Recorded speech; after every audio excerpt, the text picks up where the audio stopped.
اس رب العالمین کے لیے ہے جو ہم سب کا رب ہے، جو ہم سب کو پالنے والا ہے۔ ہم نے آپ سب کے سامنے سورۃ الرعد آیت نمبر 3 کی تلاوت کی ہے، اور انشاءاللہ تعالی اللہ سے دعا ہے کہ اللہ مجھے صاف صاف اور صحیح صحیح بولنے کی توفیق عطا فرمائے، آمین۔ سامعین کرام، اللہ ہم مسلمانوں سے، یہاں تک کہ صرف مسلمانوں سے نہیں، یا ایھا الناس، یعنی سارے بنی نوع انسان سے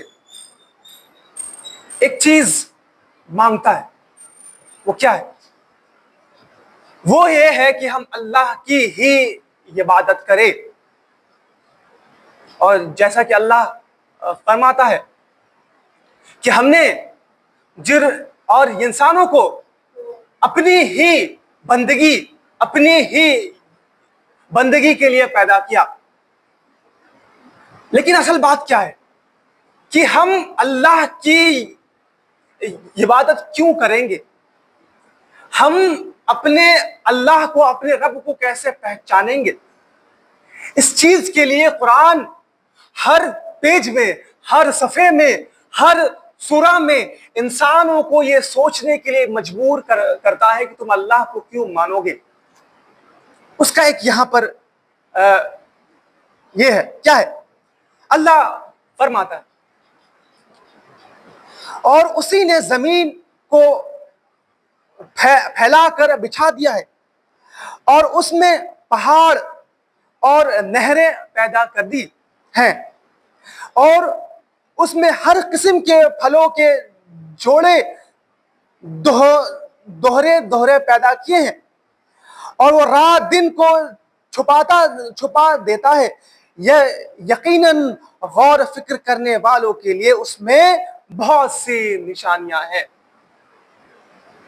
یہ بات جو اللہ یہاں پر ہم سب کو بتا رہے ہیں، یہ بات اتنا بھی ٹف نہیں ہے، یہ بات اتنا بھی مشکل نہیں ہے کہ کوئی بھی انسان سن نہ پائے، کوئی بھی انسان دیکھ نہ پائے، یا کوئی بھی انسان اس پر غور و فکر نہ کر پائے۔ یہاں تک کہ جو انسان ابھی بچہ ہے، اس کو یہاں تک پتا ہے کیا کہ اللہ کیا فرماتا ہے کہ وہی اللہ ہے جس نے تمہارے لیے زمین کو بچھا دیا ہے، اور اس میں پہاڑ ہے، اور اس میں نہریں جاری کر دی ہے۔ آپ بتائیے، کیا ابھی ہم اس بات کو کیا ہم سوچ نہیں پائیں گے؟ کیا ہم اس زمین کو نہیں دیکھ پا رہے ہیں کہ اللہ نے کتنے زمین کو واسٹ بنایا، کتنا ہی کمپلیکس بنایا، کتنا ہی بڑا بنایا ہے؟ پھر اللہ کیا کہتے ہیں کہ ہم نے اس میں پہاڑ گاڑ دیے، اور پہاڑ سے نہریں رواں کی ہیں۔ اور ہم سب کو یہ بات پتا ہے، جب ہم لوگ دارجلنگ گھومنے جاتے ہیں یا کوئی پہاڑی جگہ، ہم لوگ کیا دیکھتے ہیں کہ پہاڑ ہے، اور پہاڑ کے اس سے پانی جھرنے بہ رہی ہے۔ کیا ہم یہ سب، ہم لوگ اگر گئے بھی نہیں تو ہم لوگ فون پہ یہ سب چیز دیکھ پاتے ہیں؟ تو اس میں اللہ کیا کہتا ہے کہ پھر اللہ اس پانی سے ہر قسم کے پیڑ پودے اگاتا ہے، اور وہ جو پیڑ پودا ہے اس میں بھی قسم ہے، یعنی اس میں بھی مرد، میل اور فیمیل ہے، اور ان میں سے اس پیڑ پودے سے الگ الگ طریقے کے فروٹس، الگ الگ طریقے کے پھول، الگ الگ طریقے کے پھل جو ہم کھاتے ہیں۔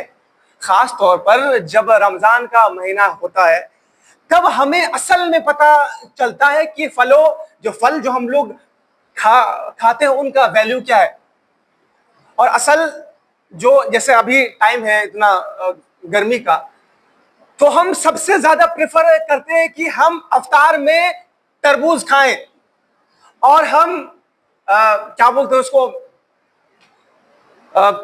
اور یہ کیا بولتے ہیں، پپایا، کیا بولتے ہیں اس کو، کیا بولتے ہیں ہندی میں، یس، وہ کھائیں. تو ہم یہ چیز کیوں کرتے ہیں؟ کیونکہ ہمیں پتا ہے کہ ہمارے باڈی میں پانی کی کمی ہے، اور یہ سب ہم پھل جب تک نہیں کھائیں گے تب تک ہمارا جی بھرے گا نہیں. تو اللہ کہتے ہیں ان سب پھلوں میں جو تم افطار میں، جو تم عام دنوں میں کھاتے ہو، ان سب میں اللہ کی آیات ہے، لیکن کس کے لیے؟ یہ سوال ہے. اللہ کیا کہتے ہو؟ وہ اس کے لیے جو لوگ غور و فکر کرتے ہیں. اب غور و فکر کون کرتے ہیں؟ کیا ہم لوگ کبھی غور و فکر کرتے ہیں؟ کیا ہم لوگ پیڑ پودے کو جب بھی دیکھتے ہیں، یا پھول پھل کو دیکھتے ہیں، یا جو ہم کھانا کھاتے ہیں، کیا ہم اس میں غور و فکر کرتے ہیں؟ اگر غور و فکر کرتے ہیں تب ہم اہل علم ہیں. کیونکہ اللہ قرآن میں کیا فرماتا ہے؟ ان فی ذلک لآیات. پھر اللہ فرماتا ہے ربنا خلقت ما هذا باطلا، یعنی اے میرے رب، تو نے اس زمین و آسمان میں جو بھی کچھ بنایا ہے وہ یوں ہی نہیں ہے، وہ یوں ہی فالتو نہیں ہے، اس کا ایسا نہیں ہے کہ اس کا کوئی یوز نہیں ہے. ہم اللہ سے کیا کہتے؟ اے میرے رب، آپ نے اس دنیا میں جو بھی کچھ بنایا ہے اس کا ایک مقصد ہے، اس کا ایک ایم ہے کہ آپ نے وہ کیوں بنایا، کیوں بنایا. اللہ خود قرآن میں اس کا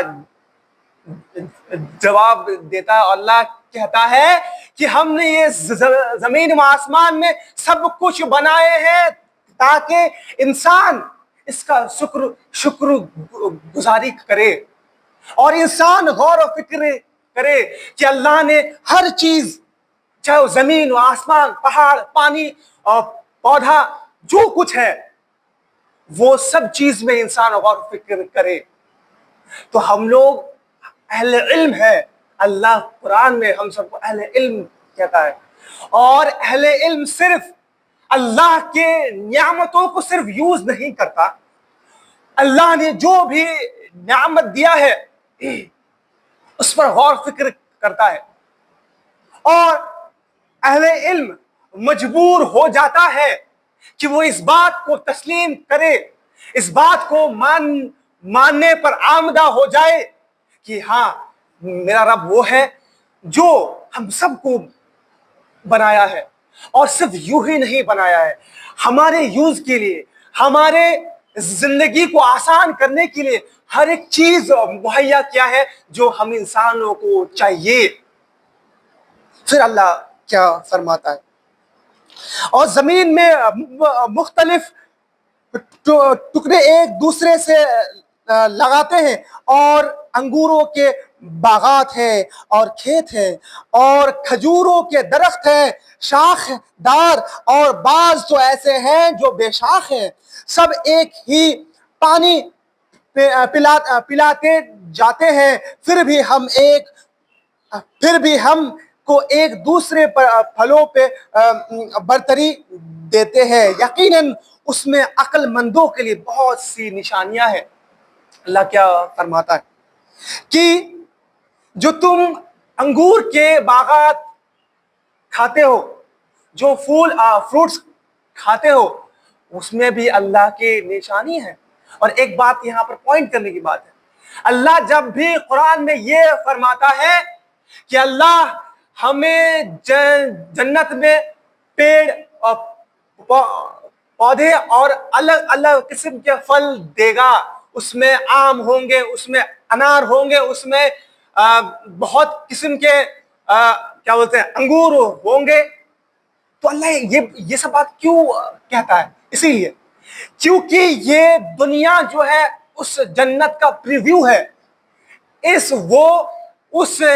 جنت کا یہ دنیا صرف ایک ٹریلر ہے، 1-2 سیکنڈ کا، اور انسان کو یہ بات محسوس ہو کہ وہ رب جو اس دنیا میں الگ الگ قسم کے، بہت سارے قسم کے ہم نہیں جانتے ہیں کہ جو انگور ہم کھا رہے ہیں اس میں کتنے قسم ہوں گے، 500 600 700 800 کتنے قسم ہیں ہم نہیں جانتے، اور جو ہم لوگ آم کھاتے ہیں اس میں کتنے قسم ہوں گے ہم نہیں جانتے، اللہ اچھے سے جانتا ہے، اور ہم لوگ کے پاس ہزاروں ایسے فروٹس ہیں جن کے بارے ہم ابھی تک سنے بھی نہیں ہیں، لیکن اللہ جو ہے وہ رب ہے کہ جو تمہیں جنت میں جو تمہیں دیا جائے گا اس کا ٹریلر یہیں پر دکھا گیا ہے کہ کوئی انسان یہ نہ کہے کہ یار یہ سب تو امیجنری باتیں ہیں، یہ سب میں کون بلیو کرے گا، کیا ملے گا کیا نہیں۔ تو جو لوگ کے ذہن میں یہ سوال آئے تو وہ دیکھ لے، وہ غور فکر کر لے کہ اللہ نے اس دنیا میں کس طریقے کا پھول اور فروٹس اور الگ الگ طریقے کا درخت پیدا کیا ہے، تاکہ انسان سوچنے پر مجبور ہو جائے کہ اس کا رب کون ہے، اس کا رب کتنا بڑا ہے، اس کا رب کتنا رحم کرنے والا ہے۔ اور اللہ قرآن میں فرماتا ہے، یا عبادی الذین اسرفوا، کہ اے میرے بندے تم لا تقنطوا من رحمت اللہ، تم اللہ کے رحمت سے نا امید مت ہو جانا۔ یعنی اللہ ہر ایک انسان کو یہ بات کہہ رہا ہے کہ اللہ نے جو تم پر اتنی ساری رحمتیں نازل کی ہیں اور کرتے آ رہا ہے اور تا قیامت تک کرتے رہے گا، تو تم اس اللہ کی رحمت سے کبھی بھی نا امید مت ہونا۔ ہمیں کبھی کبھی ایسا ہوتا ہے کہ ہم اتنے گناہ کر بیٹھتے ہیں، ہم اتنے اللہ سے دور ہو جاتے ہیں کہ ہم سوچتے ہیں کہ پتہ نہیں اللہ ہمیں معاف کرے گا یا نہیں، پتہ نہیں ہم جو اتنا بڑا گناہ کر چکے ہیں اللہ ہمیں معاف کر پائے گا کہ نہیں۔ اللہ کے لیے یہ گمان کرنا بہت بڑا ہی گناہ ہے۔ کیوں؟ کیونکہ اللہ قرآن میں خود فرماتا ہے کہ تم پہاڑ کے برابر اس سے بھی زیادہ گناہ لاؤ لیکن اللہ سے دل سے تم معافی مانگو تو اللہ ایک ہی معافی پر تمہارے سارے گناہوں کو دھو دے گا، صاف کر دے گا۔ اور یہاں تک نہیں، اللہ پھر کہتا ہے کہ وہ سارے گناہوں کو تمہارے نیکی سے بدل دے گا۔ سبحان اللہ، یہ ہم سب کا رب ہے، یہ ہم سب کا مالک ہے، جو ہمیں ہر انسان کو ایمفسائز کرتا ہے کہ وہ سوچے، کہ وہ اس اللہ پر بلیو کرے، وہ اس اللہ کو مانے، اس اللہ کی عبادت کرے جو اس کا رب ہے۔ پھر لاسٹ پوائنٹ، اللہ فرماتا ہے کہ جو پیڑ ہے اس میں بہت ساری شاخیں ہیں، مطلب اس میں ایک روٹ ہے یعنی جڑ ہے، اور اس جڑ سے بہت سارے تنا یعنی شاخ نکلتے ہیں، اور اس بہت سارے شاخوں میں بہت الگ الگ طریقے کے فروٹس ہوتے ہیں یعنی پھل ہوتے ہیں۔ اور پھر اللہ فرماتا ہے کہ وہ جو الگ الگ طریقے کے جو شاخ ہیں اس میں صرف ایک ہی تنا ہے، ایک ہی روٹس ہے، جس سے کہ اللہ اس سے پانی پہنچاتا ہے اور اس میں بہت بہت طریقے کے پھل ہوتے ہیں۔ جسٹ تھنک، ہم لوگ یہ بات کو سوچیں، جب ہم لوگ پیڑ میں پانی ڈالتے ہیں اور وہ پانی پی کر وہ پیڑ بڑا ہوتا ہے اور اس میں الگ الگ طریقے کے پھل ہوتے ہیں، تو اللہ کیا کہتا ہے کہ اے عقل مندو، اس میں بھی تمہارے لیے نشانی ہے کہ جب بھی تم اپنے پیڑ کو، جب بھی تم اپنے پودوں کو پانی دو گے تو تمہیں یاد آئے گا کہ اس کا رب، اس کو بڑا کرنے والا، اس کو پانی پہنچانے والا، ہر ایک لیف میں، ہر ایک پتے میں اس کو پانی پہنچانے والا تمہارا رب ہے۔ اور وہ پیڑ کو دیکھ کر، وہ پودے کو دیکھ کر ہم سب کے ایمان میں اضافہ ہوگا۔ اس کا مطلب بتا کہ ہم آپ کے سامنے یہ سب بیان کیوں کر رہے ہیں؟ لوگ کہتے ہیں نا کہ صرف آپ مسجد میں ہیں، 5 وقت نماز پڑھ رہے ہیں، تب آپ کا ایمان تازہ ہوتا ہے۔ لیکن جب آپ دنیا میں پھیلتے ہیں، جب آپ دنیا میں کام کاج کرتے ہیں، تو اس سے آپ کا ایمان گھٹ جاتا ہے۔ تو میرا سوال یہ ہے کہ جب آپ اپنے کھیتوں میں پانی دے رہے ہیں، تب اللہ کہہ رہے ہیں کہ وہ چیز تمہارے ایمان کو بڑھانے کے لیے کافی ہے۔ سبحان اللہ! اس کا مطلب کیا ہے؟ اسلام، قرآن الگ طریقے کو، ریلیجن کو، دھرم کو الگ طریقے سے ریڈیفائن کرتا ہے کہ صرف تمہیں رب تمہارے مسجدوں میں نہیں ملے گا، صرف تمہارے رب تم 5 وقت ٹوپی کرتا پجامہ پہنو صرف اللہ اللہ کرو گے تب نہیں ملے گا، یہاں تک کہ یہاں تو ملے گا ہی، لیکن تم زمین و آسمان پہ جب ٹور پہ ہو، جب پہاڑ گھوم رہے ہو، جب تم جھرنے گھوم رہے ہو، جب تم اپنے کھیتوں میں پانی دے رہے ہو، جب تم پھل فروٹس کھا رہے ہو، جب تم اپنے آپ کو صاف کر رہے ہو، خود کے جسم پہ غور فکر کر رہے ہو، وہ بھی ایک ٹرم ہے جس میں کہ تم اللہ کے قرب کو حاصل کر پاؤ گے۔ وہاں پر بھی تمہارے ایمان کا بہت زیادہ اضافہ ہوگا۔ اور ہم لاسٹ بات یہ کہہ کے ختم کریں گے، اسلام، قرآن یہ بالکل نہیں کہتا ہے کہ آپ صرف مسجد میں باؤنڈ ہو جائیں اور ہر چیز کو آپ تیاگ دیں، بالکل نہیں۔ اسلام تو یہ کہتا ہے، اصل اسلام تو آپ کے مسجد کے باہر ہے۔ کیا آپ کے گھر میں آپ کو حاکم بنایا گیا ہے، جیسے کہ اللہ کے رسول نے فرمایا ہے، اور ہر ایک گھر کے گارجن کو قیامت کے دن اس کے بارے پوچھا جائے گا کہ تم اپنے اہل و عیال کو کیا تم دین کی ترغیب کی تھی کہ نہیں۔ اور یہاں تک کہ ہم جو اپنے گھر سے باہر جو ہم کام کاج کرتے ہیں، اس سے بھی پوچھا جائے گا کہ تم جو پیسہ کمائے تھے، تم جو مال جمع کیے تھے، کہ وہ حلال تھا یا وہ حرام تھا۔ یعنی بہت ساری چیزیں۔ اس کا مطلب یہ ہے کہ دین جو ہے اصل ٹیسٹ ہے کہ دنیا میں ہم لوگ سے کیسے بیہیو کرتے ہیں۔ ہمیں یہ بھی پوچھا جائے گا کہ تم اپنے بھائی کے ساتھ، تم اپنے اہل و عیال جو تمہارے پڑوسی ہیں، ان کے ساتھ تمہارا کیسا برتاؤ تھا۔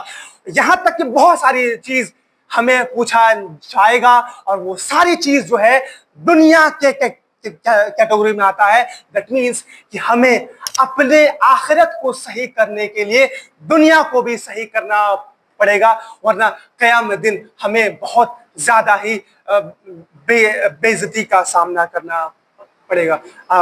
اللہ سے دعا ہے کہ یا اللہ ہم سب کو کہنے سننے سے زیادہ عمل کرنے کی توفیق عطا فرما۔ بارک اللہ ولکم فی القرآن الحکیم ونفعنا بالآیات والذکر الحکیم۔ السلام علیکم ورحمۃ اللہ۔ الحمد لله رب العالمين والصلاة والسلام على رسول الكريم، أما بعد، قال الله عز وجل في القرآن الحكيم بعد أن نقول أعوذ بالله من الشيطان الرجيم، بسم الله الرحمن الرحيم، إن الله وملائكته يصلون على النبي يا أيها الذين آمنوا صلوا عليه وسلموا تسليما، اللهم صل على محمد وعلى آل محمد كما صليت على إبراهيم وعلى آل إبراهيم إنك حميد مجيد، اللهم بارك على محمد وعلى آل محمد